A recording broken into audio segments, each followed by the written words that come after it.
Thank you for your patience. I think several of us were on 70 westbound, and just another reminder how grateful we are for our police officers and firefighters and paramedics who are responding to a big accident there. So thanks for your patience, but it's a great day here in the city of Columbus. We know it is cold and gray, but there are some great bright spots in this community because of the amazing work of our Division of Police and all of our community partners. All of us have been working together and stepping up our efforts in unprecedented ways to strengthen community safety and bring down violent crime across our city. To that end, we saw dramatic improvements last year in several key areas. Most notably homicides, which are down 17%. Felonious assaults, which are down 25% compared to 2023. We're also really proud of the great work our detectives and officers are doing. 76% homicide solve rate. That's incredible work. But that's also a place we need to thank the community because we've had more tips and information shared with the police from the community than ever before. We think the investment of time and energy of our officers in proactive community policing, in addition to their incredible work on investigations, is one of the reasons we're seeing some success.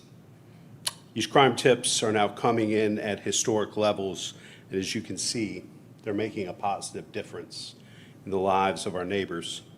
At the heart of it all is a broad and consistent collaboration of every kind and at every level, because this moment in our city's history deserves no less.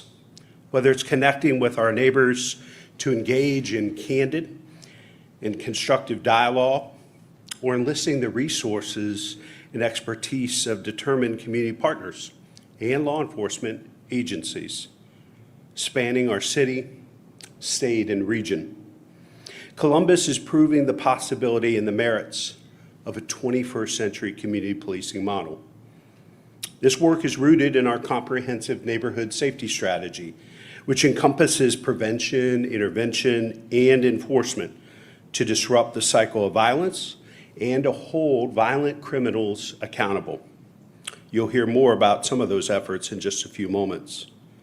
I'm grateful to Chief Bryant and all of our officers for their leadership and commitment to keeping Columbus families safe and for making our city safer and more secure for future generations. And while we're proud of the success we've seen, we know that now is not the time to grow complacent or overconfident. Now is the time to sustain and build upon all that we've accomplished by moving forward with a sense of urgency and purpose. While we celebrate this success, I want us to be the safest big city in America. And I know, and you know, we're not there yet. It's why in my proposed operating budget allocates $774 million for neighborhood safety, including funding for 3 police class recruit classes, which can yield as many as 180 new officers. This is the 4th consecutive year we've made a commitment of this magnitude to further grow our police forces as we continue to grow as a city and as a region. We also remain mindful of the rise in domestic violence incidents that are occurring throughout our community, a trend we're seeing play out nationally and globally as well. I've asked Director Rena Shack in the city's Office of Violence Prevention to lead a community-wide effort to address this issue head-on. This is where the prevention and intervention components of our comprehensive safety strategy have an impact. And we're taking a deep dive in deploying new resources to confront domestic violence in the year ahead. The spike in domestic violence homicides cannot be solved by the Division of Police. That's a place where the rest of the community needs to step up, provide more resources and support to get women and children and families out of domestic violence situations before those situations escalate and a fatality takes place. To talk more about CPD's many accomplishments and what more we can expect in 2025, it's my pleasure to turn it over to our Chief of Police, Elaine Bryant. Chief.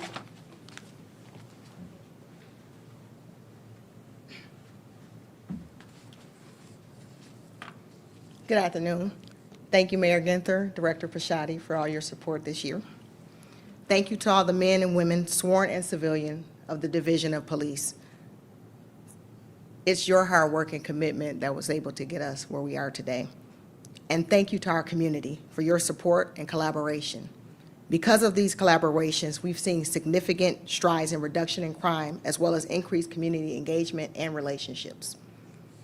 2024 has had its challenges, we know that, for the division, but we also have saw a continuation of progress and change. Some of those included our non-fatal shooting pilot program, our expansion of the DV Stop program, our public order, public safety success, the creation of the Diversity and Inclusion Unit, our ABLE training, which stands for Active Bystandership for Law Enforcement. We as a division already adhered to a duty to intervene. The ABLE training is just another tool to help officers. All officers across the division receive training that was designed to reduce officer mistakes, give officers tools on how to intervene to prevent misconduct, and promote health and wellness for officers.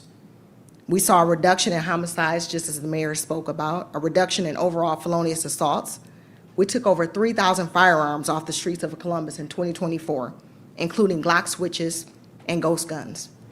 We conducted several operations aimed at addressing crimes in our communities. Some of those operations included Burnout, Moonlight, Safe Streets, Unity, and multiple directed patrols and summer safety initiatives.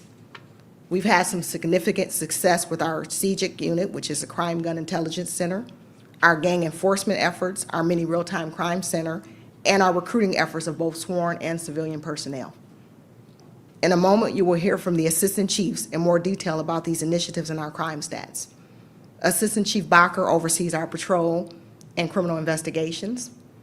Assistant Chief Thomas oversees public accountability and support services. And First Assistant Chief Potts oversees community and wellness and special operations. This leadership team has worked tirelessly to ensure we stay on task, and they continue to come up with new ideas to serve our community and serve our division. I want to publicly acknowledge them and thank them for the work that they do. I will ask Assistant Chief Bacher to come up now so he can talk to you about the specific stats and initiatives in his subdivisions.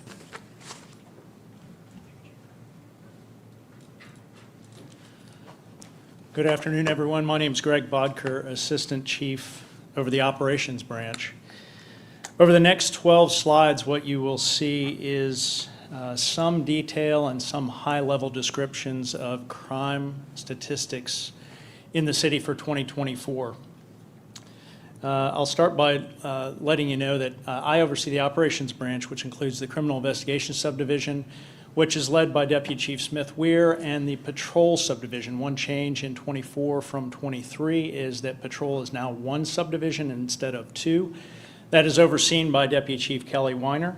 And the statistics that I'm going to talk about will encompass the first several slides. After that, I'm going to go into detail about some of the operations and projects that we've run throughout the city in different neighborhoods, some operations that you may have seen or taken part in or reported on.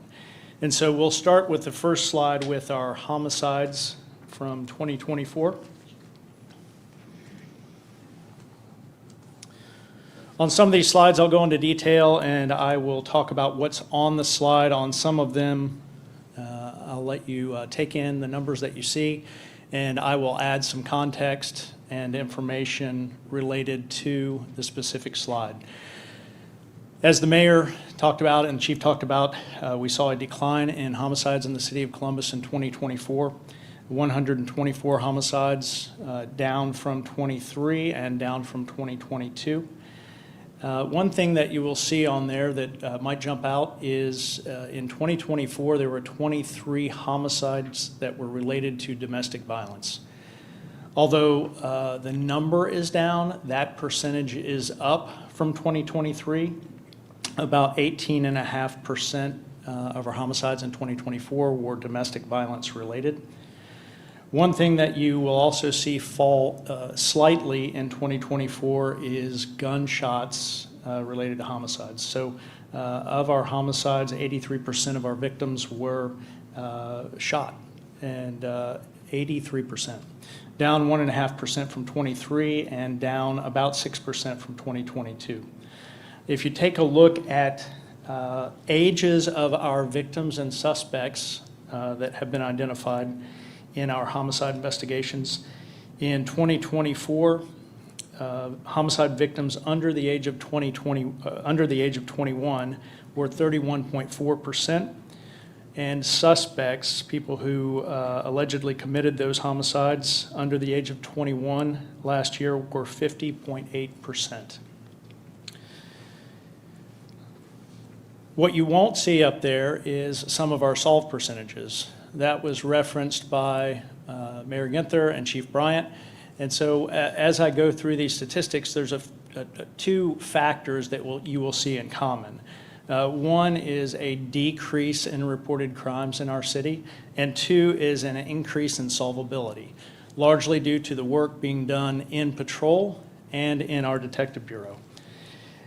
In 2024, as was stated earlier, our homicide detectives solved 94 of 124 homicides for a solve rate of 75.8%. Additionally, they solved 30 other homicides from years past for an overall solve rate of just over 100%. In 2023, our in-year solve rate was 75.1%, and our overall solve rate was 91.9%. In 2022, our in-year solve rate was 63% and overall solve rate was 79%.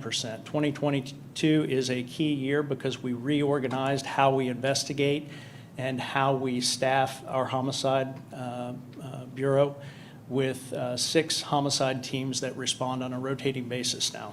And so what you've seen each year is a decrease in homicides and an increase in solvability, two great things that we want.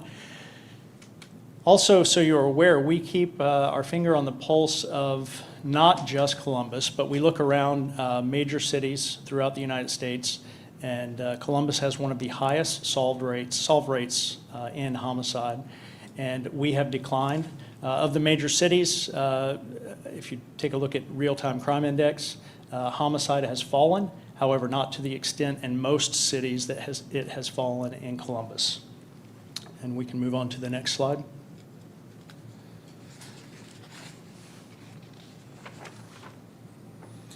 Felony assaults, there's a lot of ways to break down felony assaults and information related to felony assault investigations. If you take a look at the statistics, the raw numbers, in 2024, there were 1,188 felony assaults. It's about a 12.8% decrease of reported felony assaults overall from 2023. Included in that, kind of a breakout from all felony assaults, which includes stabbings, blunt force trauma. Included in that are gunshots. And so in 2024, there were 330 non-fatal shootings. 304 of those were investigated by our felony assault unit. The rest were investigated by homicide detectives, domestic violence detectives, or robbery detectives. One area that you won't see on there that we're very proud of, non-fatal shootings in 2024, the solve rate for a non-fatal shooting increased to 40.5%, and that's up from 26.7% in 2023. In addition to gunshots, 19.6% of the people that were victims of felonious assaults were victims of blunt force trauma. About 10% were victims of stab wounds. And the overall solve rate for our felony assault unit was 57.3%. Additionally, those detectives solved 149 other cases that did not occur this year.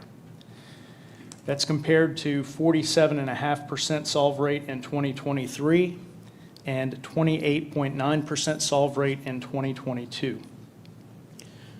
These increases in solve rates are due to a few things. In March, Chief Bryant approved a pilot called the non-fatal shooting pilot, which largely took place in North and South Linden. This was a team of detectives, felony assault unit detectives, in addition to patrol officers that joined that team, and they would respond to any non-fatal shooting in the Linden area.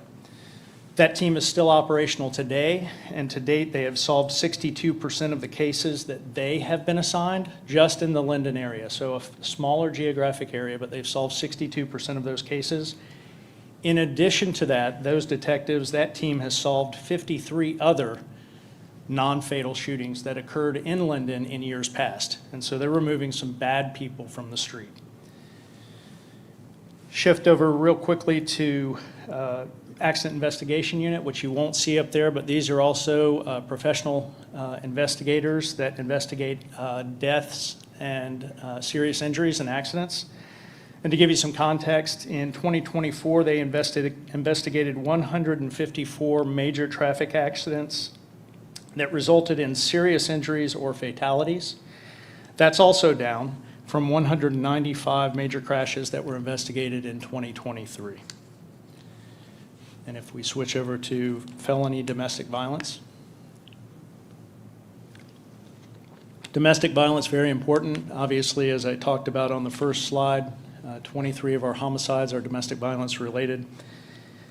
If you take a look at felony domestic violence cases, and so we saw a slight increase in 2024, 825 of those cases were investigated by a combination of sworn personnel, including our domestic violence unit, our felony assault unit, and our stop officers. And I'll go into stop a little bit more in just a minute. That is an increase from 2023. And of the 825 felony domestic violence cases in 2024, 538 of those cases were felony strangulation investigations. You may remember when I stood here last year, in April of 23, April 30th of 23, there was a change to the Ohio Revised Code that made strangulation a felony. That increased by several 100% our felony domestic violence cases. And so we had to figure out a way to handle all of those investigations. Our solution, and one of the more creative solutions I've seen around the United States, is to create our STOP team, strangulation team operations for prosecution. And that is comprised of 62 patrol officers who are specially trained by our domestic violence detectives. And we now have a domestic violence STOP coordinator who is a domestic violence detective. She is responsible for all of the training for those 62 officers. And when a strangulation occurs in patrol, those STOP officers respond to conduct the investigation. Of those 538 strangulation investigations that I mentioned, 367 of those investigations were completed by by STOP team officers, and then the remainder were completed by domestic violence detectives.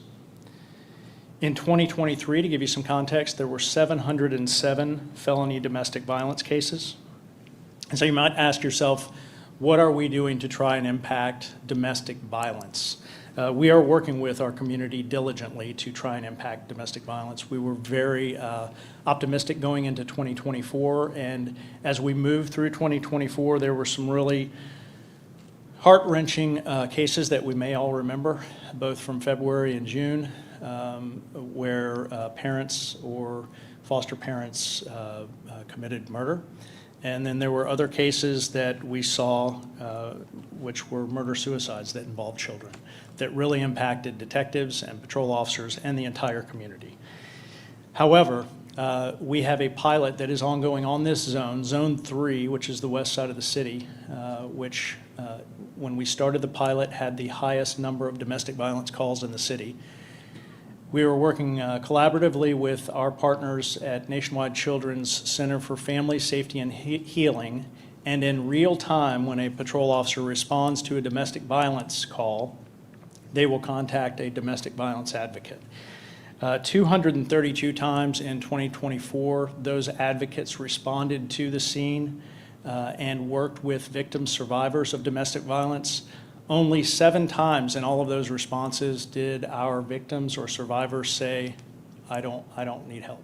So 7 out of 232 times did someone say, I don't need help. We'll move on to the next slide.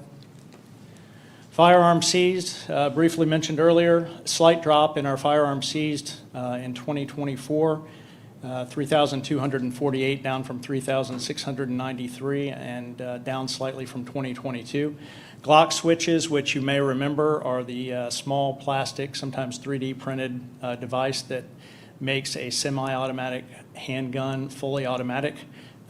We seized 76 of those this year, up 1 from last year, and significantly up from 2022.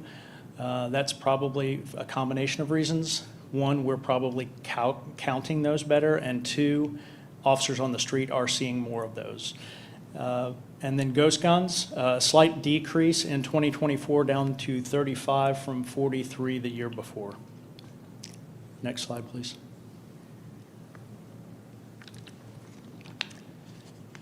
In 2024, when you look at this slide, you'll see a slight increase in the statistics for robbery.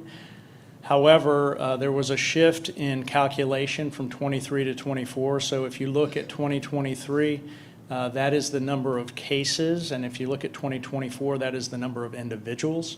And so shows a slight increase, but they were calculated somewhat differently, showing the difference in numbers there. You can see that of our 1,503 robberies, 878 of those involved a firearm, and 458 of those were to businesses. I will add, when you look at that slide, that what you don't see is additionally there were 154 carjackings throughout the city, and there were 225 home invasion robberies that occurred. Next slide, please. Take a look at burglaries. Burglaries are down as well. You can see in 2024, 2,240 burglaries, down about 300 from last year, and down from 2022 as well. If you take a look at reported rapes of victims decreased by about 5% 2024 from 23. To break it down even further, reported rapes of adult victims also decreased, and reported rapes of youth victims decreased about 19% in 2024 from 2023. So a slight decrease from 23 to 24. This is a big slide here. If you take a look, this is not different than what you see around the United States and around different major cities. Significant decline in motor vehicle thefts. And so you may ask yourself why? Why are those numbers going down? And I don't think, like much of what we talk about, I don't think it's one specific reason. I think it has to do with our partners that we work with regularly. We work with and meet with on a regular basis the juvenile judges, the juvenile justice system, and with families and parents. Some of you have covered our meetings with family members of both victims and suspects that have committed motor vehicle thefts. And so we're interested in working with our community to resolve issues. If you take a look at 2022, those numbers are really, really high, and then a significant decrease as we move from 2022 to 23 to 24. Add into that Kias and Hyundais, which accounted for about 39% of our motor vehicle thefts this year, had software updates in many of their vehicles, which prevented some of the theft. And then I think a lot of what you do, everyone in this room I think has reported on the numbers of motor vehicle thefts, which has led to a very diligent and committed community that does not want to be a victim of a motor vehicle theft. So they use the club, or they get the software update, or any other devices that prevent their car from being stolen. That covers the crime statistics, and then I'd like to talk a little bit about some of the numerous projects and operations that we do throughout the city regularly. This is through our patrol and our criminal investigation subdivision. So you take a look at Operation Unity. Operation Unity is a pop-up crime deterrent operation that we do throughout the city, and we base that upon evidence of violent crime. Where is violent crime occurring? Where have we had robberies, shootings, homicides? And we assign the patrol zone commander to initiate and run the operation. And if you take a look at Operation Unity, we had 7 Operation Unities in 2024, totaling 142 felony arrests, 56 firearms recovered, 17 stolen vehicles recovered, and you can see the fentanyl that we recovered there. Operation Moonlight, which many people in this room have reported on, a very successful operation that we had from May until December of this year. And Operation Moonlight, really their mission is to be very visible in areas that there are a large number of people gathering. And so as we move through the spring into the summer and into part of the fall, those are festivals, those are parks, those are parties that officers on Fridays, Saturdays, and Sundays will work, and they will come in, and their job is to engage. And they work with the community. It's yielded a lot of great information for our detectives and our patrol officers, as well as just some great relationships that are ongoing for the community. And then as we move into the fall and winter, we regularly meet with Columbus City School Security and sporting events. We saw 2 years ago, moving east from the West Coast, there were some extreme violence at sporting events in high schools. And so we shifted Moonlight in the fall and winter to go to sporting events. And so it's not uncommon to attend a high school basketball game or football game and see Moonlight officers present there. And you can see from the statistics, not quite as many enforcement statistics, which is okay. They're building relationships and they're letting people know why they are there. One other operation after Moonlight is Safe Streets. Safe Streets has evolved over the years. It's largely a summer, June, July, August operation, and it has shifted from a cookie cutter approach throughout the city to working with zone patrol commanders to say, what are the community's concerns in the zone that you work? And so some of those were community engagement. Some of them were working with juveniles. Some of them were trying to impact thefts from motor vehicles. And so each zone had a different project that they worked on, and the statistics that you can see there were yielded from all 6 patrol zones. After Safe Streets, Operation Burnout. And again, like so many of our operations, Operation Burnout has evolved over the years, probably for a number of reasons, not the least of which is our enforcement action. Most of you covered an October 5th operation that we formally did where we met in this room beforehand with a large group of officers and a large group of different resources, because we were aware through our criminal intelligence analysts of a very, very large street takeover that was going to occur that night. We also knew that that group was likely involved in a really violent street takeover in Cleveland the weekend before. And so the officers that were here with a purpose. It was to keep our community safe and to let folks know that we're coming into our community to hurt each other, that was not acceptable. You can see throughout the year, you may not know that there were 5 Operation Burnouts, and those are the total enforcement actions that we took. The difference, I mentioned that burnouts have evolved over the last 3 years from a very formal planned event to kind of pop-up events that might happen 1 hour or 2 hours before a street corner is taken over. And so we have resources on each shift every day, 24 hours a day, to activate and counteract the burnouts and street takeovers. And then there's some other projects, operations that you may not be familiar with that we have worked very diligently on and have had an impact on safety in our communities. And I'll just go through those really quick. I don't have slides on those, but most recently you may have seen Operation Slay Crime, and so that was a large group of officers that were assigned to Easton to interact with anyone they came into contact with and try to deter crime, thefts from motor vehicles, robberies. We also had a Sullivan Avenue project, which the focal point was Burroughs Elementary.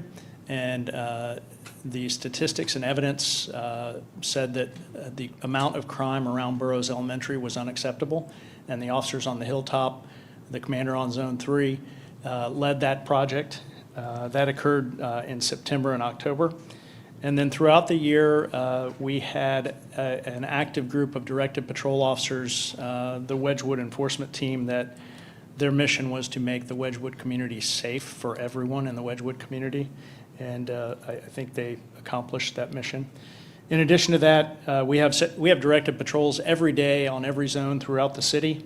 They might deal with our Department of Neighborhoods and homeless outreach. They might deal with the nighttime economy when bars close. You'll remember 2 years ago we saw violence centered around bar closings, and so we took steps at the beginning of 2024 to impact that in a positive manner. And then anything that our officers learn from the community that is important to them about safety, our officers are involved with projects and operations to counteract that. I'm sure we'll have time for questions later, and at this time I'll turn it over to Assistant Chief Nick Conviz from the support branch.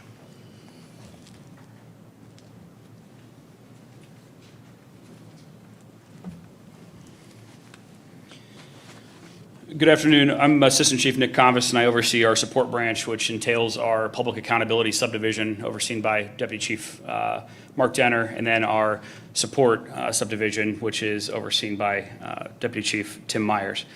The Mini Real-Time Crime Center, I'm always excited to talk about because they provide such vital support to our communities. And I'm going to talk about a couple success stories, but the important thing about it is most of their success happens before patrol officers even arrive on a scene. And so what they do is they leverage any technology that's available, and they are able to provide direct support for investigations and help us solve crime. The big thing in 2024, the city has continued to invest in increasing our technological abilities, and so we've increased LPRs, we've increased cameras, and as you'll hear in some of these stories, that is exactly what is used for some of their successes. In August, there was a homicide on the east side of Columbus. Started as a shootout, well, not a shootout, it was a shooting in a parking lot of an apartment complex. And a suspect fired at a victim, and the victim took off running. A second suspect was going after, chasing the victim as he ran. He ran through a gas station parking lot, across the street, and into another gas station parking lot where he stumbled and fell. The entire time, a suspect was firing at him. Of course, the suspects fled the scene before officers had a chance to arrive and before 911 calls had even been made. The witnesses that found the victim laying there were only able to give good descriptions of the victim, but not the suspects. And so our real-time crime center folks heard this aired and immediately began pulling up the cameras in the area, and were able to find and locate quickly video footage of all three locations, which allowed them to air in real time before officers had arrived on scene actual descriptions and directions of travel of the suspects. Additionally, when one of the patrol sergeants arrived at the first shooting location at the apartment complex, the sergeant was having a difficult time finding the exact location where the rounds were fired. And so our real-time crime folks were able to watch the sergeant arrive on a camera and radio to him and direct him directly where the evidence would be found in real time on there, thus ensuring that we were able to secure that evidence. And thankfully, with the work of our folks in the Real-Time Crime Center, that case was able to be closed quickly by arrest. The second one was a fatal fight that occurred at 7th and High, just outside of the Kroger there. And we got multiple 911 calls regarding somebody beating a male with a skateboard. And we also had another 911 call where a caller reported that somebody was recording the incident as it was going on. And so officers began responding. A security guard actually was able to detain the suspect out of that case. But when officers arrived, they were not able to get the witness. The witness had already left, and thus the video of the homicide had left. And so our folks in the Real-Time Crime Center, particularly Officer Cheers, was able to pull up video footage of that, identified it very quickly, was able to get a good description of the witness in that case. As luck would have it, he's leaving headquarters to go on the employee bus going to his car. And as the bus is driving down the street, he passes a bus station and notices the witness at the bus station. And so he immediately is able to radio patrol. That person got on a COTA bus, and he coordinated with patrol, was able to get that bus stopped. They got the witness identified on that bus, and detectives were able to do an interview and recover the evidence of that homicide. So it's pretty incredible. And that was same day. It's pretty incredible how the work, and I could go on for hours of the success stories. This is just two out of the Real-Time Crime Center. It is, we can't invest enough in the Real-Time Crime Center. It's wonderful. We have in 2024 increased our staffing. We are starting the process to hire full-time permanent folks to work in the Real-Time Crime Center as we continue to build this out. And I am so excited to see what the coming years have for this. It's just going to be continued success as they support our patrol officers there. Moving on to our crime lab. In 2024, the crime lab welcomed 2 new forensic scientists and 4 new evidence technicians in our DNA and our firearms sections. They are very busy sections. One success story out of there, they don't just work in the lab. They're required to go to court. They have a more robust, responsibility than just working behind machines and computers. And they were able to enter DNA, do testing on DNA, and were able to get a hit on 2 cold case sexual assault cases in Columbus. But the CODIS system was able to link that to a case in Phoenix, Arizona, and another case in Austin, Texas, all unsolved cases. So Sergeant McConnell reached out to get the case files from the other states and the other cases, and was able to identify a suspect, and that suspect has been charged with rape and kidnapping. So it's all because of the linkage that they were able to provide. So they really provide profound support to our detectives and help us get successful outcomes in court. They were able to achieve and maintain the gold standard for ballistic evidence in 2024. And what that means is when we are able to, we have an incident that occurs and there is ballistic evidence of the scene, shell casings or bullet fragments, the gold standard is having that evidence processed and the information entered into the NIBIN system to look for links within 2 business days after the incident occurs. And our lab in 92.8% of the cases was able to achieve that in 2024. So pretty exciting stuff there. They continue to be really reliant on grant funding, and luckily, with the gracious help of some of the grants that we received in 2024, 100% of their training was funded by grants. They were also able to purchase numerous pieces of equipment. They were able to purchase centrifuges and digital imaging devices and upgrade some of our lab technology to allow them to continue to be successful. So it's nice that we are able to have those grants, and they play a huge role in our crime lab. Moving on to our recruitment. In 2024, we were able to, we graduated 106 new CPD officers. We currently have 2 academy classes in the academy with 69 CPD officers in there. You might remember in 2023, we received a $1 million grant, and it was earmarked to be used for public safety hiring.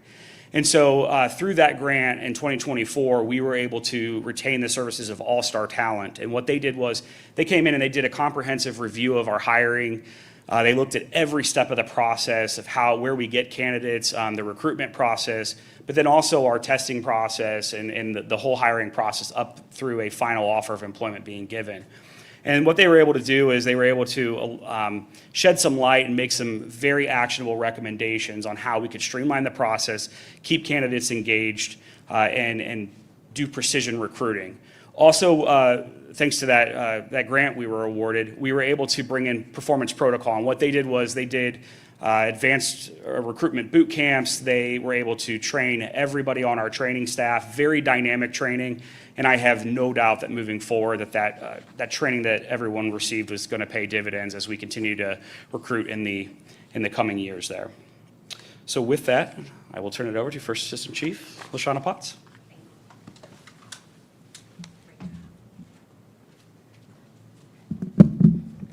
Good afternoon. I am LaShawna Potts, the First Assistant Chief of the Columbus Division of Police, overseeing the Special Services Branch, which encompasses both the Community and Wellness Bureau and a Special Operations Subdivisions. I want to acknowledge my deputy chiefs as well, Deputy Chief Sago and Deputy Chief Ally. I take great pride in the significant progress we made in 2024. This year's success was propelled by the strength of our partnerships and collaborative efforts across this city. Working closely with grassroots organizations have been vital in advancing our shared goals of building trust, enhancing safety, and reinforcing the relationship between law enforcement and the communities that we serve.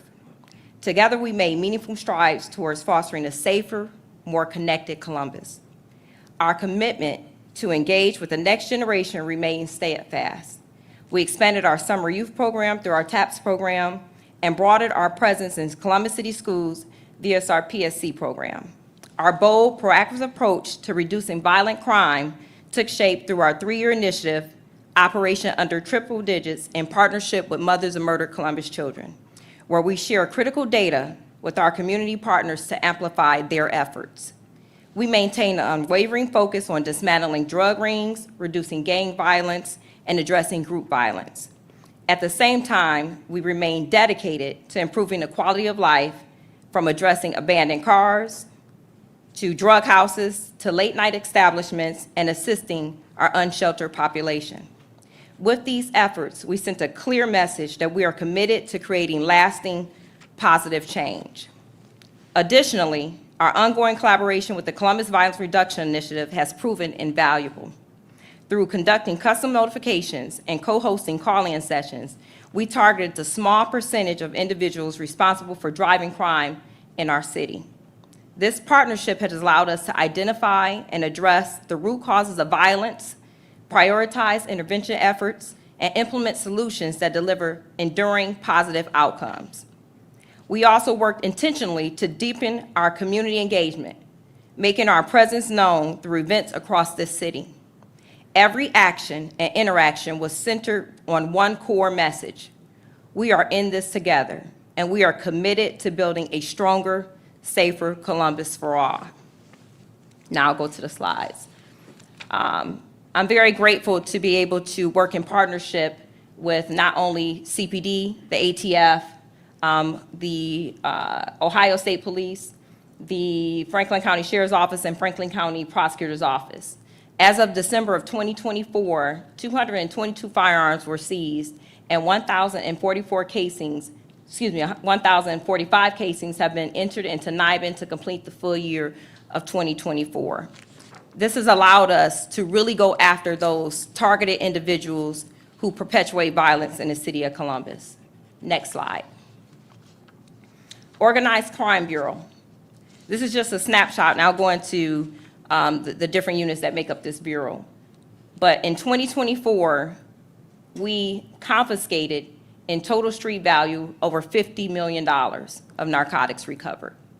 Not only that, but we did 1,806 search warrants, recovered 650 firearms, and $2 million in cash. Next slide. Gang enforcement. As of December of 2024, we conducted 507 search warrants, 223 firearms recovered, and 17 Glock switches. We also arrested 136 gang members, including a 191-count indictment of the Livingston and Lonsdale Bloods. Before going on to the next slide, I wanted to talk about our organized crime unit. This bureau is made up of economic crimes, gang investigations, Gang Enforcement Unit A, our INTAC Unit A and B, HIDA, Task Force, PAC Unit, Abatement, Exploited Children, ICAC Task Force, FBI Task Force, and the U.S. Marshals, known as SOFAS. As a collective, I already talked about the $50 million worth of illegal drugs, but that's not all. We made 2,557 arrests, assisted patrol 121 times. We sent out 238 abatement letters. We arrested 171 Johns. 250 sex workers were arrested. We conducted 207 structural search warrants. We had 18 direct indictments, 12 street interdictions, 191 count indictment on a Livingston and Lonsdale gang, 250 human trafficking tips we received, 211 human trafficking victims we referred, 1.5 million in stolen funds were investigated. We also indicted the BL 800 gang with an additional 8 additional indictments this year. We seized 137 illegal packages, 16 criminal liquor violations, and 19 indictments involving exploited children cases. This slide is not up here. I also want to talk about our Special Service Bureau. This bureau consists of our SWAT, K-9, counterterrorism, heliport, underwater search and rescue, special events, emergency management unit, mounted and public order safety, better known as POPs. Collectively, they've conducted 129 missions, 63 search warrants, 25 barricaded or hostage situations, 24 VIP or witness protection details, 85 community events, 723 felony arrests, with 28 being for murder and 73 being for felonious assault. They've answered 4,399 calls for service, conducted 24 missing person searches, 71 non-accident citations, 313 arrest assists with patrol, handled 42 swatting cases, charged 13 criminal charges against offenders who threatened schools, 27 joint hazardous assessment deployments, responded to over 112 school threats, 155 protests, demonstration, marches, events, and other crowd management, recovered $112,000 worth of property, recovered 3 bodies, participated in 7 land searches, 54 call-outs. Also during that time, they competed in 2 international mounted competition, placing 6th, 8th, and 10th respectively, and trained 29 different agencies for a total of 68 officers across the country on crowd management. They also, during that time, assisted in major events such as Arnold, Pride, Red, White, and Boom. You can go to the next slide. Community engagement. In community engagement for 2024, in partnership with the Columbus Police Foundation and our gracious donors, we hosted 120 senior citizens during our Valentine's Day dance. 1,000 young adults were provided a safe space at Red, White, and Boom. 200 vehicles were registered for our 2nd annual Rich Street War in partnership with our COSI. 10,000 pieces of candy were given out to children during trunk or treat. 500 families were provided a Thanksgiving dinner during the annual turkey giveaway. 20,000 toys collected for 59 children of families affected by homicide, but also included other families of Central Ohio in need during the holiday season, and this was in partnership with ABC6 and Toys for Tots. We had 491 community events attended by our community liaison officers. They also attended 449 Block Watch and Civic Association meetings. We held 2 Citizen Police Academy classes, and we also hosted several sporting programs with Fire and Parks and Rec through Inspire Sports. But we didn't stop there. In conjunction with Starfish Foundation, we also participated in many engagements, including giving over 2,200 books through Books and Badges, 500 brand-new coats during our coat drive, delivered to 200 families during Thanksgiving in the Rosewood Apartments during Cops and Gobblers, serviced over 1,000 people during the Linden Trunk or Treat, participated in the Special Olympics, and provided over 500 children with school supplies. This slide is not up there, but I want to talk about our community wellness subdivision and some of their highlights. Recruiting, TAPS, diversity, equity, inclusion, cadets in the PSC units. Together, cadet class number 5 acquired an 88.2 diversity level. It is the most diverse class to date and also had our largest female class. The DEI unit, which was created back in 2024, created a multi-language victim resource door hanger and indiscreet cards for victim resources in partnership with the FBI.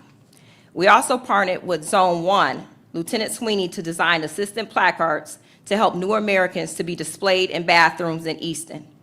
We created, in partnership with Defensive Tactics at the Academy, a self-defense class for domestic violence victims. In 2024, our CBD recruiting unit had 2,766 applications for the position of police officers, which was the highest application process since 2018. The recruiting unit also hosted 45 fitness in 2024, Get Fit and Informed, which provided an atmosphere for people who want to be police officers to get them ready to join the academy. The youth recruiting team attended 121 events at high schools and other locations around the city. We hosted a summer day camp that had 425 youth. We had TAPS programs in 4 middle schools, Johnson Park, Dominion, Medina, and Sherwood. And we also volunteered through our PSCs for 33 events in 2024. But we didn't stop there. We increased the numbers from 54 members in our PSC. It's the highest it's been in 4 years.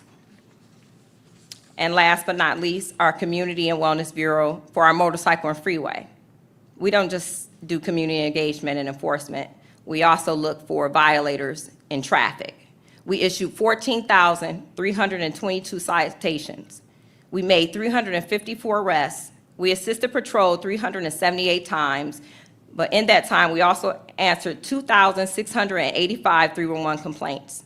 But our officers were also awarded awards for excellence in OVI enforcement, and they also conducted 200 dignitary funeral and team escorts. We did add a therapy dog with Officer Seacrest and Bodie, and we added 9 new chaplains in 2024. On top of that, the Mobile Crisis Response Unit was awarded 6 unmarked police cars by Public Health after they were issued a gracious grant. And that wraps up my subdivisions. Thank you. And I'll turn it back over to Chief Bryant.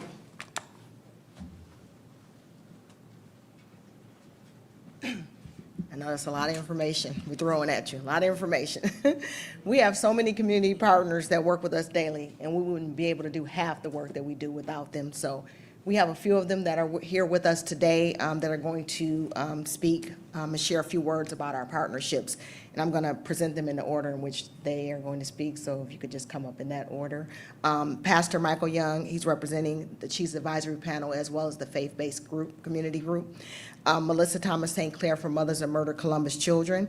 Kenny Hampton from the African American Wellness Agency, and our community advocate, Lisa Boggs. So in that order, thank you.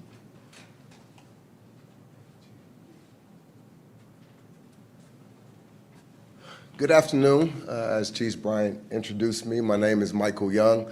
I do have the privilege and the pleasure to be the lead pastor of the City of Grace Church located here in Columbus. I also have the honor of being part of the Chiefs Advisory Panel. But before I was any of that, I was a young man that was born and raised in the city of Columbus. Above everything else, I'm a lover of my city. As we gather here today, I think it's right and it's appropriate, as we see some of our major crime stats on the decrease. I think it's right and appropriate for us to pause and to acknowledge this positive trend. But what we also recognize is we recognize that this positive trend is in no way a sign of perfection. It's just a sign of progress. And because it's just progress and not perfection, we recognize that there is a tremendous amount of work that is still in front of us. There is a tremendous amount of hope and aspirations as we wake up every single day to do the work to make our city a better city. When we look at these positive trends and we look at these numbers, what we recognize, and it's already been acknowledged, is behind these numbers are passionate people, people who are passionate about making Columbus a safer and more successful city. It's people who wake up every day and work in the shadows. They sacrifice their time, their energy, their efforts. They contribute their gifts and their talents to make our city better, to make it safer. We're grateful for these people who do this work, and many times they do it without acknowledgement. It's not just people, however, working in silos. One of the key words that we continue to hear from the mayor to the chief to other people who have spoken already is the word collaboration. It's not just people, but it's people working in partnership. It's elected officials, it's civic leaders, it is CPD, their leadership, it is the people who are on the ground, it is community organizations, it's youth organizations, it is the faith-based community. It is people who, like myself, are lovers of our city. I think it's right and appropriate for us to acknowledge also some of the tangible investments that the city has made. I see my brother Ralph Carter here. We have Mothers of Murdered Children. There has been significant dollars that have been invested in organizations that work on the ground with our young people, work on the ground with individuals who can be influenced and impacted in a positive way without ever having to get put in cuffs. Also want to acknowledge some of the things that First Assistant Chief Potts began to recognize and acknowledge. I think it's commendable that CPD leadership and just the entire organization has sought to build bridges and tear down walls. Investments that they've made in our community, showing up at events, not to police the event, but to actually build partnership and genuine relationship. It goes a tremendous way. As a representative of the advisory panel, one of the things that I really admire is the humility of the CPD leadership. Their willingness to say, hey, we can't do it all on our own. Their willingness to acknowledge that they don't have all the answers. Their willingness to be transparent, to be truthful as we seek to build trust. And we recognize that that's not something that's done overnight, but I commend the progress that has been made in these spaces. As we talk about these partnerships, as we talk about these people who work in a passionate way, I think the thing that drives us all is we all have a picture of a brighter future. Obviously, I'm a preacher, I'm a pastor, so I subscribe to the scriptures. And one of my favorite scriptures is it says, without a vision, people perish. We're working based upon vision. We're working based upon a better and brighter future for your children, for my children. I'm a father of three. I have a 21-year-old daughter, a 19-year-old son, and I have a 12-year-old son. And I want the city of Columbus that I leave to them to be better than the city of Columbus that I inherited from my forefathers. So we passionately work together because of the vision that we have. And then last but certainly not least, there was an old church mother that told me one time, Anna, she said, Mike, you should work like it all depends on you, and you should pray like it all depends on God. So we're going to continue to work collectively. We're going to continue to work in partnership, but we're also going to pray because Dr. Jones, the scripture said, if my people who are called by my name would humble themselves and pray, seek God's face, turn from our wicked ways, he said, then he would hear from heaven on high. He would forgive our sins and he would heal our land. I don't know about you, but I want healing in Columbus. Thank you.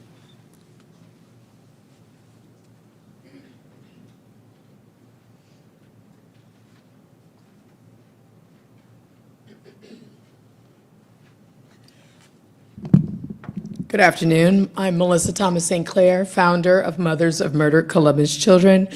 Thank you, Mayor Ginther, Chief Bryant, First Assistant Chief Potts, Chief Bacher, Chief Comas, and all of CPD.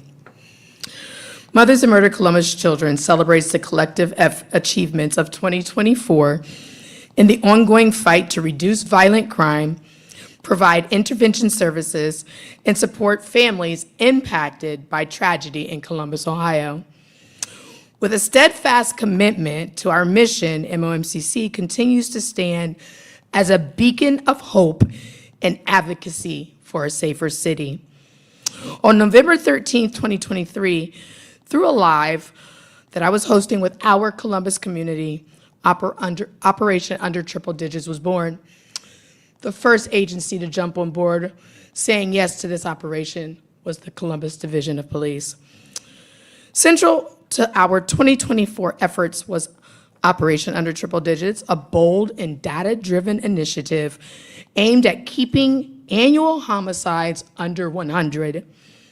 This citywide effort brought together the Columbus Division of Police, local and federal law enforcement agencies, state and county officials, faith leaders, community organizations, and most importantly, the residents of Columbus, Ohio. Through strategic partnerships and evidence-based practices, Operation Under Triple Digits has yielded significant results. In 2024, Columbus saw a measurable decline in homicides, reflecting the power of collaboration and a shared commitment to peace. Highlights of this initiative include proactive crime prevention. MOMCC worked alongside law enforcement and community leaders to organize community coverings, quarterly meetings with Columbus Division of Police, numerous peace-building events.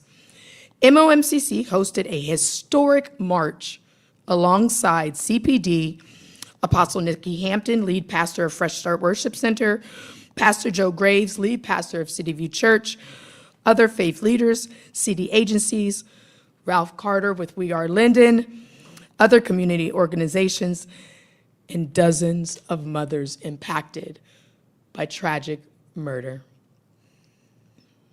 MOMCC launched our successful Trendy Trades, Fishing Not Fighting, and Gun Safety Summer Youth programs that supported about 100 youth. These efforts and more empowered residents to take an active role in safeguarding their own communities. Enhanced crime intervention. By leveraging real-time crime data provided by the Columbus Division of Police, MOMCC deployed resources to high-impacted areas, hosting emergency response initiatives and providing immediate support to families affected by violence. Our crime scene support team leveraged our lived experiences and community relationships to comfort families at crime scenes, providing pertinent updates to families, and kept the crime scene safe through de-escalation efforts. MOMCC visited youth prisoners at DYS and alongside with First Assistant Chief Potts, visited adult offenders in ODCR. These visits served as growth mindset opportunities for individuals who were set to be released and individuals who will never be released to society.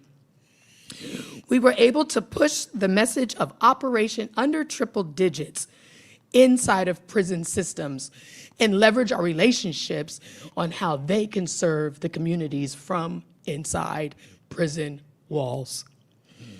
Community engagement. MOMCC facilitated healing circles as well as quarterly meetings with Columbus Division of Police Major Crimes Bureau, bridging the gap between residents and local authorities while fostering trust and dialogue. These events were instrumental in reducing tension and creating actionable solutions to address root causes of violence. We hosted one of the city's largest Fall Family Fun festivals that reached over 1,500 residents. We thank all of the community partners who supported this annual engagement opportunity. Mothers of Murdered Columbus Children partnered with well over 40 community partners to support their missions, the reduction of major crime that results in homicide. Our vision for 2025. As we transition into 2025, MOMCC remains committed to sustaining the momentum of Operation Under Triple Digits, while expanding our prevention and intervention support service efforts. We will continue to strengthen collaborations with Columbus Division of Police, other law enforcement agencies, government agencies, elected officials, and the community. We're striving for a safer Columbus.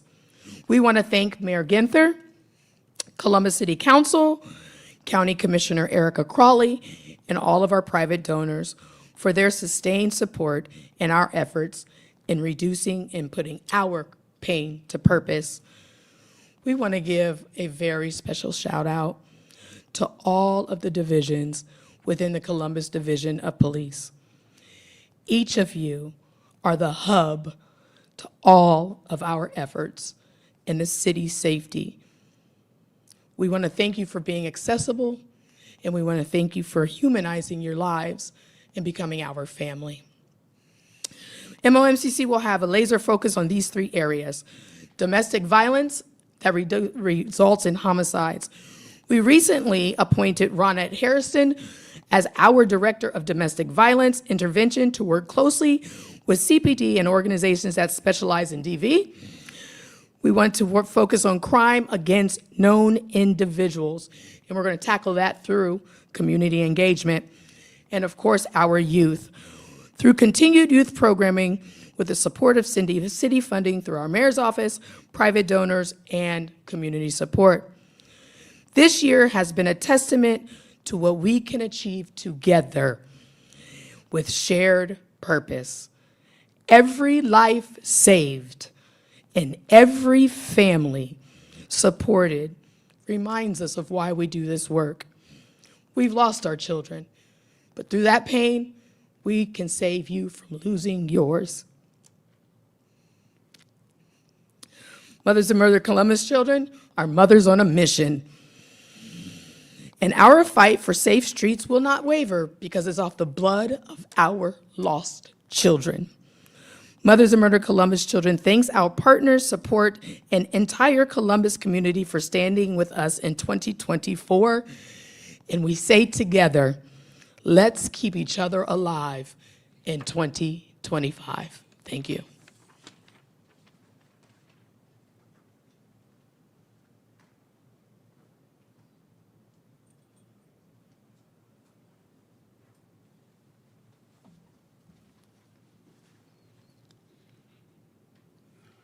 Good afternoon. Gotta get used to, sometimes the mic is a little lower for the taller guy. My name is Kenny Hampton. I serve as the president of the African American Male Wellness Agency. We're the health and wellness arm to the National Center for Urban Solutions Enterprises, founded by Mr. and Mrs. John and Pam Gregory. And on behalf of the entire organization, I want to say thank you to Mayor Ginther, thank you to Chief Bryant, thank you to First Assistant Chief Potts, and the entire Columbus Police Department. I don't just stand here as a president of this national organization. I stand here as a cousin. I stand here as a son. I stand here as a grandson of current and former Detroit police officers. I'm born and raised in the city of Detroit, and I have a deep appreciation and a lot of respect for officers that go out every single day to protect us and to serve our community. So on behalf of the entire organization, we want to say thank you to every single officer that is a part of the entire division for the work that you do to keep us safe. Our organization prides ourselves in partnership. We believe that there's power in partnership. You've heard from several organizations, and you've heard from different leaders across the city of Columbus. And the work that we're doing in this city to change lives and ultimately save lives, it cannot be done by ourselves. It's not an individual assignment. This is a group study. This is a group assignment. This is a group project. And it's going to take every single community-based organization, every single individual of the community to buy in. And so we're excited because we're able to extend the reach of the work that CPD is doing with the events that we're having throughout the year. Whether it's Proud Dad Cookout earlier in the year where we have nearly thousands of dads coming together to have a great time with their kids, to learn and have access to things that's going to help them with their kindergarten readiness for their kids. Or whether it's Uplift Her, where we have thousands of folks coming out to help us raise awareness to save the lives of our black women. Or if it's our Real Men Real Talk Summit, when we're having CPD do special duty for one of our notable or celebrity guests that's coming in town. Or it's Black Men's Wellness Day, where we're having tens of thousands of people come out, and we learned that 8 out of the 10 men that we screened, where last year we screened over 2,000 men, 8 out of 10 had high blood pressure. 56.7% had no idea. And I was one of them a couple years ago. But we say it's the most fun you'll ever have at a doctor's appointment, but we also thank CPD because it's the safest time that you'll probably ever have at a doctor's appointment, thanks to the partnership that we have with our incredible members of CPD. We also try to stand in the gap in this space of trying to deter the homicides, deter the suicide. And so we're having the monthly Real Men, Real Talk conversations with our men, taking the community. We pride ourselves on bringing the cleanup to the community, right, with our free health screenings that we're having at our events at our Black Men's Wellness Day. But we also do mental wellness work. But the cool thing about it is that we're able to have officers that are able to participate at these events, whether it's getting a free health screening or coming to one of our Real Men, Real Talks, where we're having a safe environment, exposing men to talk therapy. To do what? Ultimately save lives.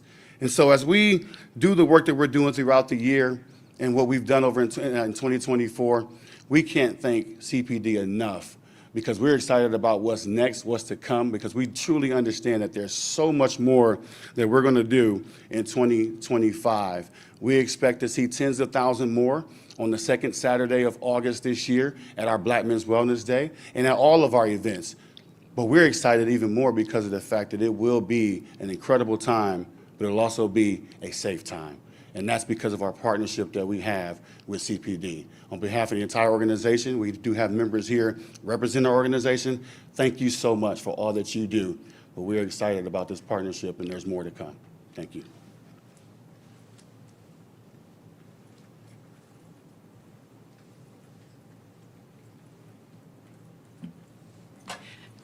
Thanks, everyone, for being here today. I want to especially thank the Columbus Division of Police for putting on that uniform every day, putting your badge on, getting out there in the streets to make us safe. And that's what every citizen in Columbus wants, is a safer neighborhood and a safer community. My name is Lisa Boggs.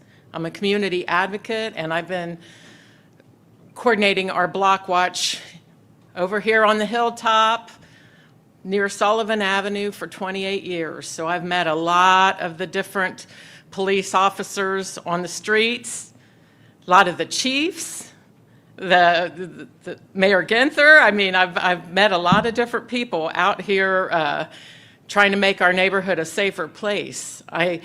When I started the Block Watch 28 years ago, it was, to address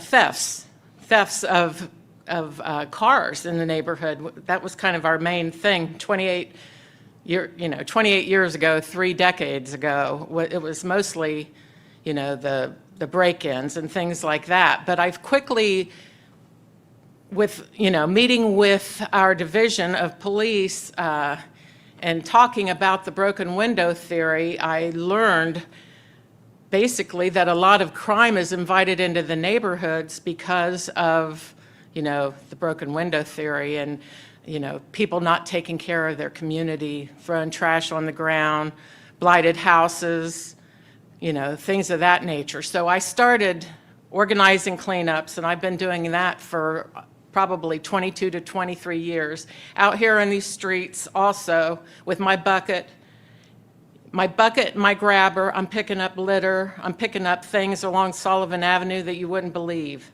I'm seeing things that you would not believe in the neighborhoods. And so that was kind of my main thing, was to clean up trash and make our neighborhood a cleaner, more safe place to live. But I also realized that bringing the community together for different events was where it's at too, where, we had police officers come to our events, and we've built relationships through these events and through the cleanups. We have, our chiefs even coming to our events, coming to our cleanups, coming to our National Night Out events, National Day Out now. We've had all of these different events that bring, our law enforcement, our bike unit, our, all of our different little units, our liaison division. We bring them in, and, my neighbors are meeting all these officers, and I really believe it's making our neighborhood a safer place to live by doing that. And so, I know a lot of the chiefs, through, working with the technology departments and working with, trying to inspire like a police substation. We had cameras, bringing in cameras, the license plate readers. I mean, we've done, ABC's a CPD, Neighborhood Pride. I mean, there's all these things we've done in the last 28 years, you know, almost 3 decades, where I've met a lot of our leadership in police and in our like vice units, our INTAC, our liaisons. I mean, all these different, you know, I've met a lot of people and a lot of good people who put on this uniform every day and work hard for us. I'd like our neighbors to meet more of our people, our officers, and not, they, you know, they might not get as involved as Lisa Boggs does, like every day getting out, you know, sending emails, calling people out, doing things like I do, but they can actually do a ride-along. They can do the Citizens Police Academy. They can contact their liaison officer, because there's liaison officers to cover this whole entire city. So we have resources for people to get involved and take their neighborhoods back, and I hope to see more of that in 2025.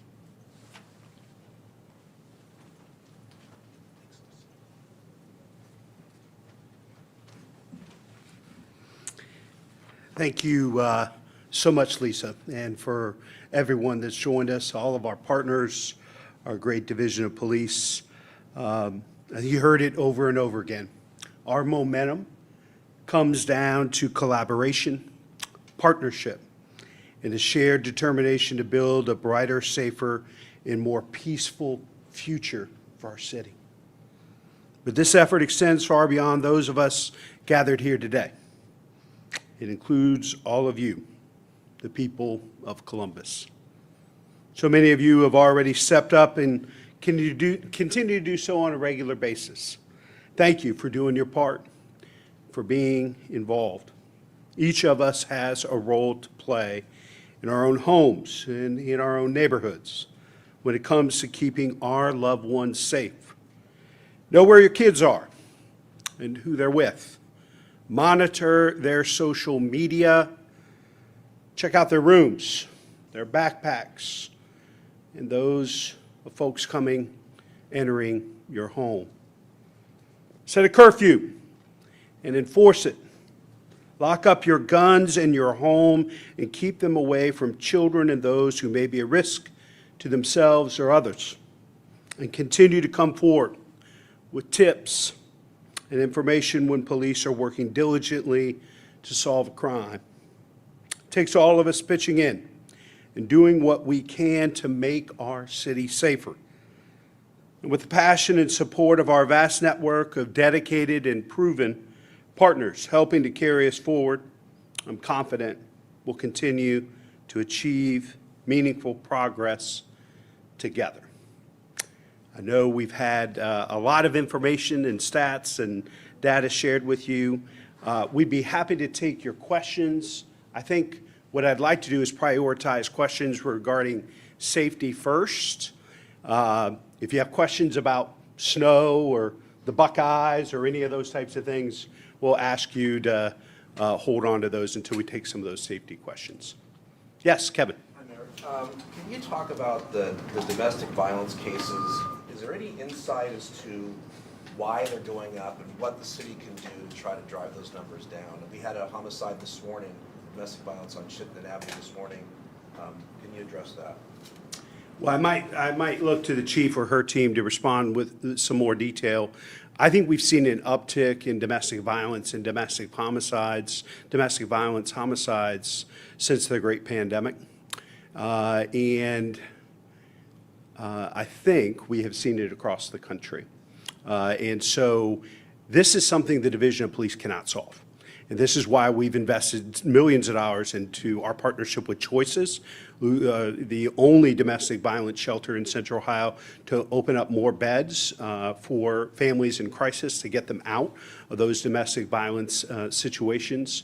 But this is an area where the police are part of the solution, But I'm going to need, leaders like Pastor Mike Young and other faith leaders, our partners in the community, working with everything from the Shelter Board, Lutheran Social Services, other domestic violence organizations. Melissa spoke to this as well, for us to get to the bottom of what's going on and to do more to get families in crisis the support and resources they need before a fatality takes place. Chief, you or the team want to speak any more to it? No, you're correct, Mayor, but I just wanted to also acknowledge, as you see our community partners up here, they are significant in helping us to reduce this domestic violence number, as well as you could see some of them, the Ohio Women Against Domestic Violence. We have so many partners, we couldn't just name them all, so that's why we put a slide up, but we can't do this alone. So our partnerships, they matter, they're important. It's not just about enforcement, it is about education, it is about resources, it's about economics, it's about so many different things, and it doesn't just start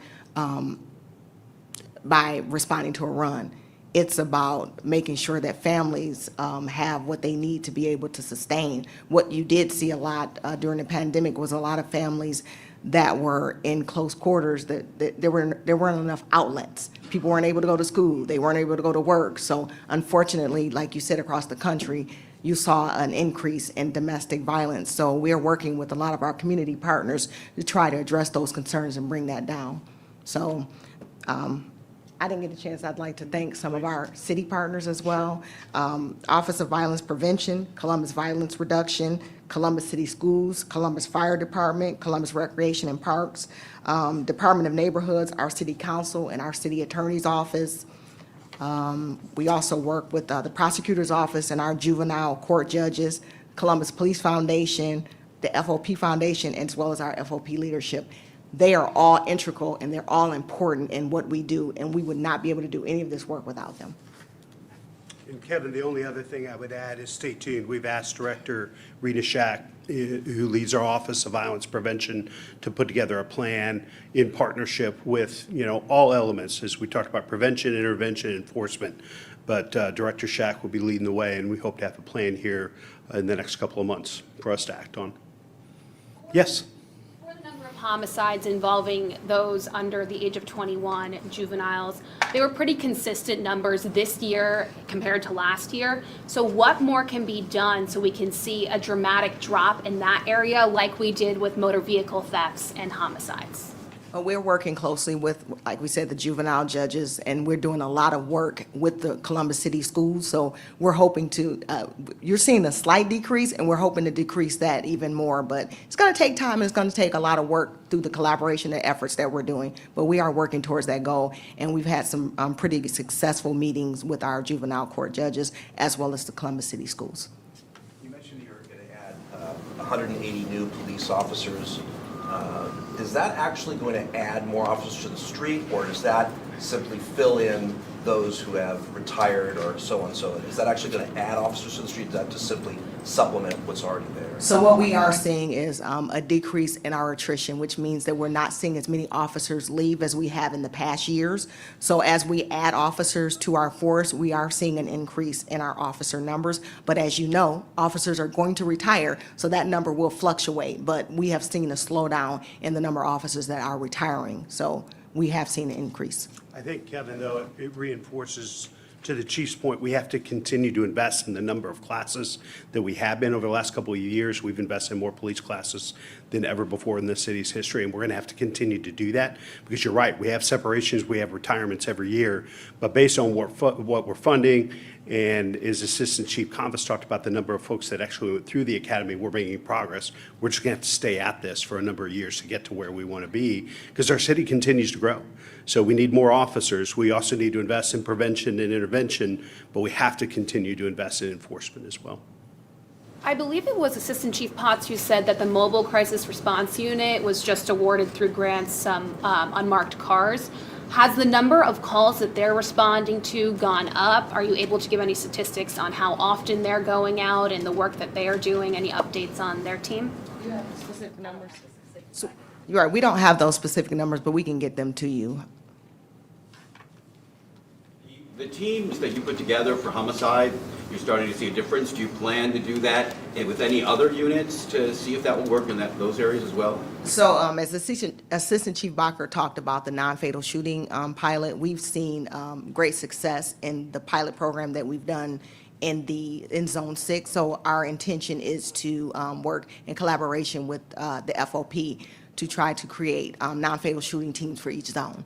So we're hoping that by doing that, as you saw the significant increase in our reduction, in our closure rate for non-fatal shootings, we think that we will see a significant increase in not only the closure rate increase, but reduction in those non-fatal shootings as we address and arrest the people that are responsible. It's a great point, Steve. I mean, when you think about it, you talk to officers, non-fatal shooting today is a homicide tomorrow. There's a direct correlation. If we're able to reduce the amount of non-fatal shootings, we know we can continue to see progress and momentum around reducing homicides, especially, again, because we know that it's about just under 500 people that are committing about 50% of the violence in Columbus. And so thinking about those numbers and that strategy, that's why we're so hopeful about the expansion of that pilot and the success we're seeing there. Going back to domestic homicide, domestic violence real quick, is the number of incidents just being more reported? That increase is so stark from 2022 to now. Are we seeing more people report this also? Not saying that it's was less then, but it just seems like it's being reported more. You're referring to not the homicides, but domestic violence cases.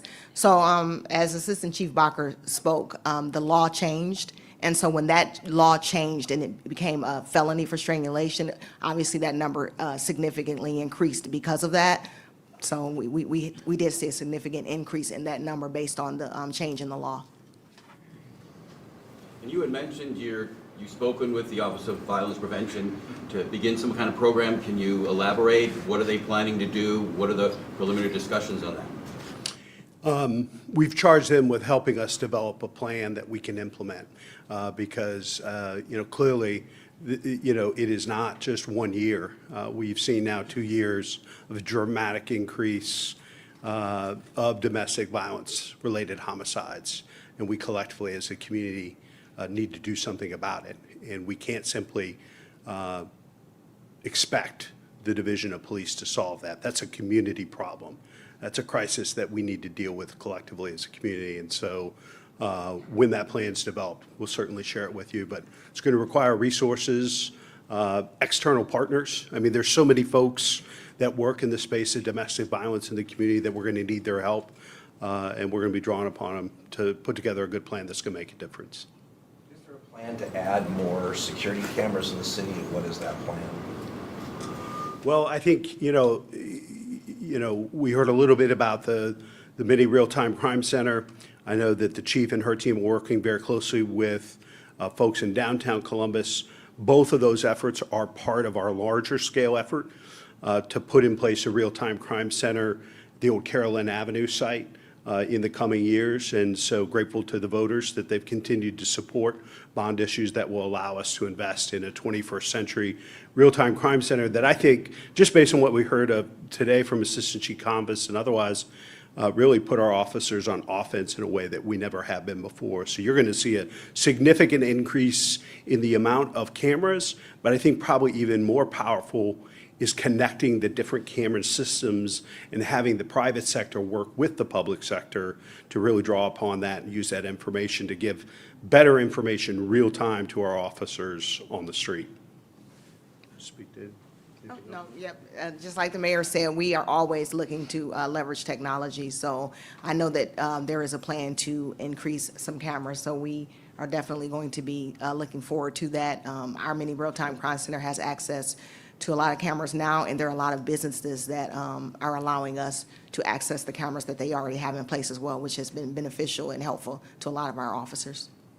All of this data that you have that you're doing there, so how are you guys partnering with some of the managers to address some of this data-driven that you guys have provided? New Americans, how are you addressing New Americans, some of these data? Is it that Yes, And that's a great question, and that is one that First Assistant Chief Potts, we working closely with those communities to try to make sure that we are addressing their needs as well, and making sure that we have liaisons. We want to make sure that these crimes are being reported. We want to make sure that the resources that we need to have available is available for them, and get them included as well in any solution. So we're meeting regularly with the community to make sure that we are addressing those concerns. One more question. Thank you. Thank you. Thank you all. Thank you. Thanks, Thank you, Chief. sir. Appreciate you.